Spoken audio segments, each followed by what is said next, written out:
கனடாவில் கடவுச்சீட்டு கட்டணம் இந்த ஆண்டு மார்ச் மாதம் 31ஆம் தேதி முதல் அதிகரிக்க உள்ளது. குடிவரவு அகதிகள் மற்றும் குடியுரிமை கனடா இந்த தகவலை உறுதிப்படுத்தியுள்ளது. 2013ஆம் ஆண்டுக்கு பின்னர் முதன்முறையாக இவ்வாறு கடவுச்சீட்டு கட்டணம் அதிகரிக்கப்படுகின்றது. பணவீக்கம் மற்றும் அதிக சேவை செலவுகள் காரணமாக இந்த விலை உயர்வு தீர்மானிக்கப்பட்டுள்ளதாக அரசாங்கம் தெரிவித்துள்ளது. கனடாவில் வசிக்கும் 18 வயதுக்கு மேற்பட்டோருக்கான 10 ஆண்டு கடவுச்சீட்டு கட்டணம் $160 $163.50 உயரும்.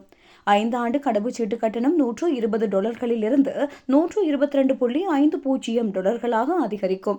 அத்துடன் சிறுவர்களுக்கான 5 ஆண்டு கடவுச்சீட்டு கட்டணம் $57 $58.50 உயரும்.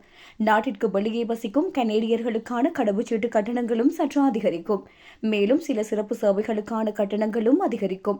அவசர கடவுச்சீட்டு செயலாக்க கட்டணம் $335 $353.50 அதிகரிக்கும். இந்நிலையில் ஏப்ரல் மாதம் 1ஆம் தேதி முதல் அறிமுகமாக உள்ள புதிய விதி தொடர்பான அறிவிப்பையும் அரசாங்கம் விடுத்துள்ளது. இதற்கமைய கடவுச்சீட்டு விண்ணப்பங்கள் 30 வணிக நாட்களுக்குள் பரிசீலிக்கப்பட வேண்டும். அரசாங்கம் இந்த காலக்கெடுவை பூர்த்தி செய்ய தவறினால் கடவுச்சீட்டு சேவை இலவசம் என்பதோடு கட்டணம் தானாகவே திரும்ப பெறப்படும்.